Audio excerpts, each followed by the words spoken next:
future. We're talking real money. Welcome to today's episode of Talking Real Money, the Fear Edition. What do you fear in retirement? There are a lot of things. I'm Don McDonald, Tom Cox over there. This is the Talking Real Money podcast. And one of the basic subjects of this program on a regular basis is the biggest financial decisions you will make in your life relate to one mega event that occurs in the last quarter of our big ball game that is life. And that's retirement. We save, we try, many of us save, some of it, a lot of us don't save, but we have Social Security. We fight about that. We worry about that. We worry about what is going to happen after we're no longer working, whether that is a decision, a lifestyle decision, or one dictated by our health. What happens to us? What do we worry most about, Tom, after we retire? You know, there's a new survey just out, and the worry that looms large for more than half of us, 58%, is this is not going to surprise you, running out of money, outliving your assets. We talk about this a lot. Yeah, I know. And here's a couple of numbers around that. It's more than half of retirees rely on Social Security as their primary source of income. And if I can just stop there for one moment, because if Social Security is going to be the primary source of your income, then you should work so hard on waiting to take that benefit because it grows, as you know, about 8% a year. There's literally nothing else I can do to tell you how to make 8% a year. Don't try to scalp tickets because that gets people mad at you. But I mean, so that's one. We get people mad at us all the time, I've discovered. It really doesn't matter what you do or say. If you're on a podcast, you are going to do or say something that will make somebody angry. Yeah. Don't pick on the guy named Dave. So the aside around Social Security, you got to wait. Maybe you got to even work part-time. And because people say, wait, you said I could retire. Well, you may have to work part-time, and you may, if you have some savings, want to draw from your portfolio before taking Social Security. Huge decision. I want to come back to that Social Security point that you make so well. That's that 8% per year. But let's look at it another way that may be more powerful. If you retire at full retirement age and collect about $2,000 a month from Social Security, and you just wait until 70, which is just a little over 3 years, you increase your monthly benefit by about 25%. It's shocking. You have about 25% more money to spend every month for the rest of your life. And that's all it's going to be other than inflation. I mean, they're already saying next year they're saying the benefit's only going to go up like 2.5%. What a joke. I mean, that's ridiculous. Inflation is not what it was. Well, it's not what it was. It's not what it once was.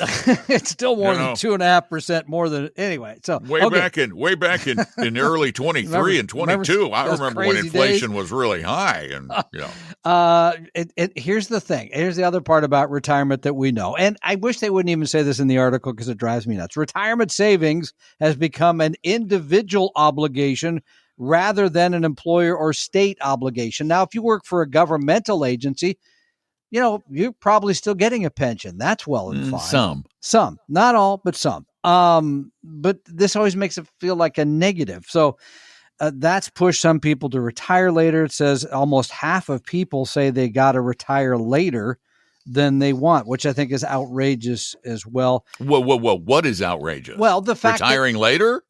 That you tell, so I don't want to work anymore, and I got to keep working because I don't have the money. Yeah, but that to me is a lack of planning, and that gets back to it. Most people don't have a plan; they don't have a prescription. The other thing is that just 2, maybe 3 generations ago, certainly 4 generations ago, ancestors that you have of whom you have pictures, probably.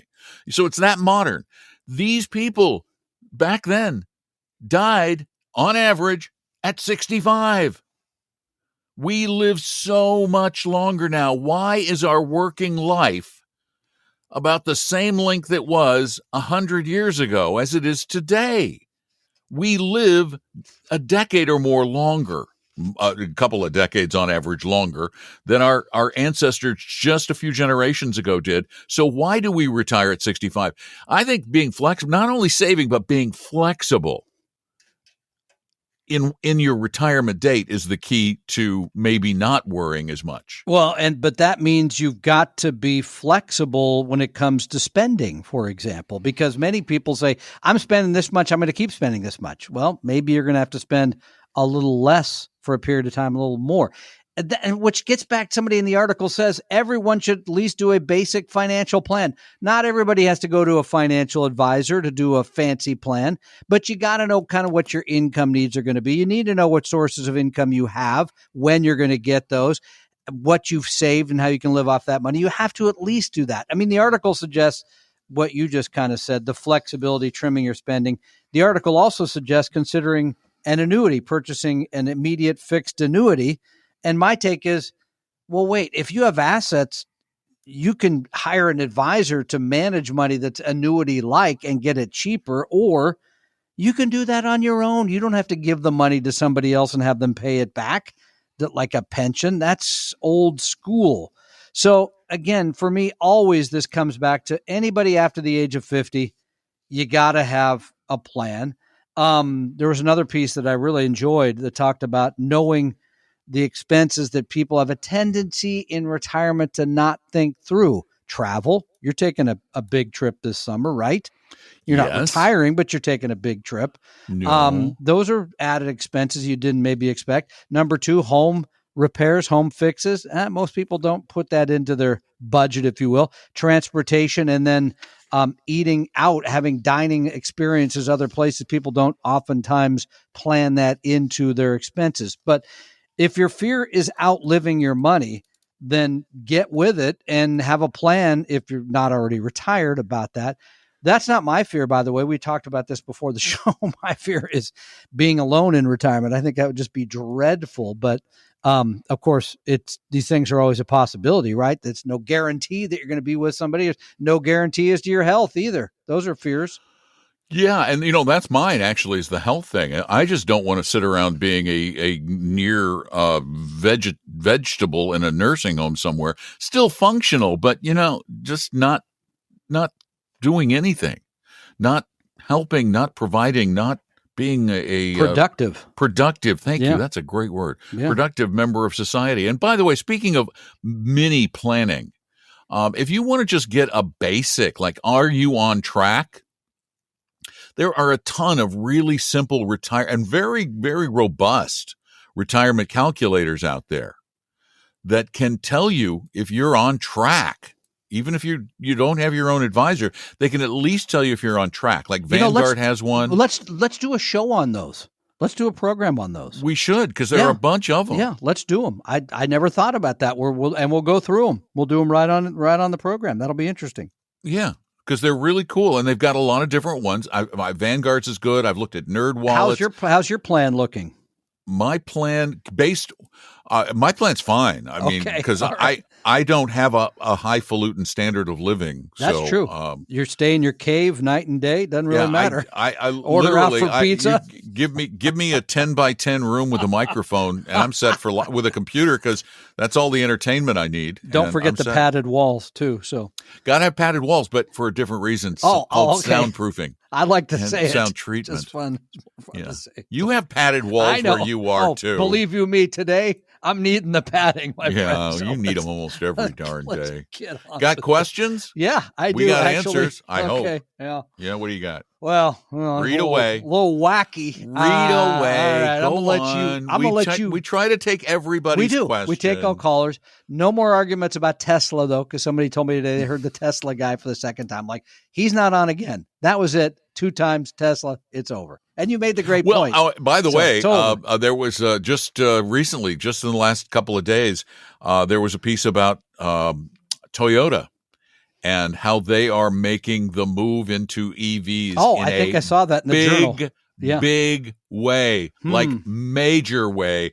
They've got new battery technology that will allow them to make a car that's about the same weight as a Tesla that will get 450, 500 miles on a charge, which is perfect for a road trip. Unless you're doing a crazy road trip, you go 500 miles, you recharge that car overnight, you go the next 500.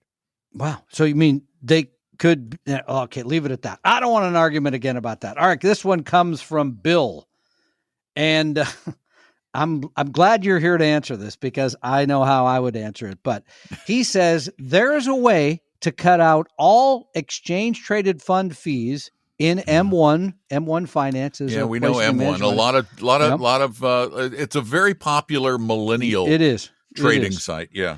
Okay. And that is to buy all the stocks they sell. Then you open up a pie, put the 99 stocks into that pie at 1% each, then create 99 more pies. I hope these are like a berry pie, and put 1% of all of the nearly stocks of all or nearly all the stocks that M1 sells. How long would it take for someone to do it? And do you think M1 would ban them from their platform? Wow. One, I don't think they would ban them from their platform because you can trade whatever you want to trade, because they're still getting their spreads, and some pay to play for. But here's my question is not can it be done, but why? One, to buy a share of every stock, I would cost a lot. There are in the world? It's 7,000 stocks. So let's just say it's going to run you probably $500,000 to $1 million to just do one stock. I mean, I'm totally guessing at this, but why would you do that when you can get VT? How much? Not for 1% per year, not for 0.5% per year, but no, for 0.07% per year. I got the whole world for 0.07 of 1%. I know, it's crazy. Yeah, yeah. I mean, the time you're going to spend doing this has got to be, even if you're making minimum wage, the time you spend doing this is going to be more costly than the fees you're going to pay. And I know, by the way, the two of us have spent several decades now telling you to pay attention to the fees, which is a good thing. But sometimes to a point. Yeah. Anyway. So Bill, you go right at that and let us know. Tom's answer on that one is I got nothing else to say. But you let us know about that. We're looking forward to it. This one from it'd take hours and hours and hours and hours and hours and hours and hours. Rodney writes, I have several funds in my retirement account. I have an advisor at LPL that manages the account, does rebalancing once a year based on our needs and goals. In addition to his explanation of the fund, how can I go to a source to look at the fund later on my own for information such as costs, what the fund is invested in, the makeup of it, etc.? I have used Morningstar. Is this a good source, and what key information should I pick out of all the information shown? I have 26 different diversified funds that the advisor has put me in and based on my goals and needs. Thanks so much, Rodney. Don McDonald, is Morningstar a good source to sort of look at the funds that they own? Thank you. That's the easy one. The answer is yes, it's probably the best source for all of the mutual funds that trade in the country. I want to, but your question is not what I want to focus on. Thank you. Your question is really not that big a deal. It's the question you didn't ask that actually you should be asking. And that is my LPL, formerly known as Linsco Private Ledger, a place where disgruntled brokers would go to get a bigger payout, is that LPL advisor giving you good advice? And there's a couple of clues. One, it's LPL, and so they're commissioned. So are you getting the best funds? Chances are no, because there are commissions being generated by them, no matter what he tells you. Unless he's charging you just a flat fee per year, which LPL's fees are really, really high if you're doing fee-based stuff. But 26 funds, Tom? It's a lot of funds. 26? Here's the thing. Here's my struggle, LPL aside, and I think you make a good point there. But even if you go in and look at the 26 funds and the composition of them and the expense, et cetera, I question whether you can then look at that in a proper overall situation to know if you have proper balance between big companies and small companies, U.S., international, growth, value, all the parts of the portfolio, because you need to know how all of that goes together. For example, when we do, and we just did a free analysis of somebody's portfolio, all that goes into one piece of software. It then looks at how much you have in each asset class, if you will. And by the way, this is fascinating. I just looked at the Dimensional book that they put out on returns every year. U.S. small cap value, according to Dimensional, 80 years of data has made 16.1% a year, which is way higher than the S&P 500. I think at 10 something. So the point is, even if you have all that information, I worry that you're really going to be able to give it the proper perspective. That's how I'd look at it. And while I think the proper perspective is all well and good, the fact of the matter is, what you have is not in my opinion, it's not a well-managed, well-thought-out portfolio that meets your needs. It's a hodgepodge that's got some of the hot stuff in there. I would guess, I'm not sure, but I'm pretty sure that you're going to have a lot of things that, and I wish people give us some names. Yeah, it's always good to throw, because a couple of names we're going to know very quickly what the portfolio looks like. Yeah, give us the funds. Give us some names of some funds, and whether it's an A or a B or a C share, or an R or a Q or an I share, whatever it might be. If you give us some of that just in the details, not part of the question, just go, and here are the details. Or just scan and send an attachment or something. But it helps a lot for us to judge whether or not the person you're hiring is acting in your best interest. And I can tell just from the tenor of the note, Tom, that this is someone who the correspondent really likes. That they're, I bet, a really, really nice person. Didn't you get that feel from that? You did get that feel. I mean, I think the bigger picture is, I was surprised you said tenor.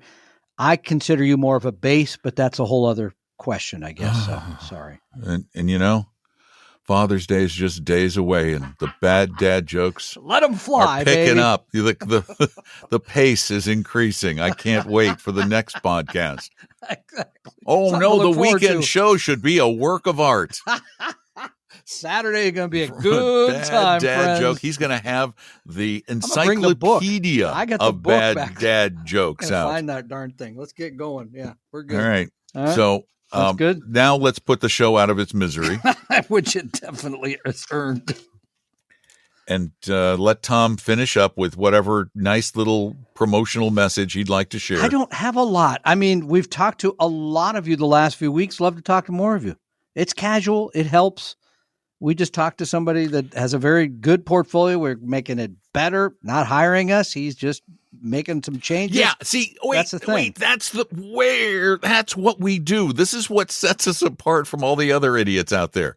Oh, I'm going to get in trouble for saying that. Don't say that. Yeah, please. Anyway, this is what sets us apart. You call most of these places for a free consultation, and they're going to say, oh, your portfolio stinks, period. Most of the time, they're going to say, your life would be so much better if you had a no-risk indexed annuity. And by the way, there's no commission. Bond replacement, piece of cake. Yeah. So anyway, that's one of the biggest points you got. This is something you can really count on, because the nice thing is you can call us on the radio and call us out if we lie to you. Sure. We're not lying. Tom has helped. Our other advisors have helped people build a portfolio that they manage themselves. They don't need to hire us. Or if you have a great advisor, we're going to tell you have a great advisor. It does happen. So to do that, to have a look at under the hood, if you will, just go to Talking Real Money and click on Meet an advisor? Oh, Meet an Advisor. Okay. I gotta write You that forgot down what it was again. I know. I got to put it. And that's why I love electric cars too, because when you look under the hood, you go, well, where'd it go? Nothing there. Yeah. Where's the motors? The motors are at the wheels, dude. That's why you can get a frunk. Exactly. I love frunks. I know. All right. Just fun thing to say. Thank you all for being a part of the Talking Real Money podcast family. Please share with your friends and neighbors and relatives. And if you haven't reviewed us and you think we actually help, go to Apple Podcasts and review us. Now, we're not jealous, by the way, of anybody else's show. We're generally in the top 100 investing podcasts. Why would we be jealous? We're popular in our own right. So thanks all for being there. We appreciate you. I'm Don. There's Tom over there giggling. And then we'll be back soon talking real money.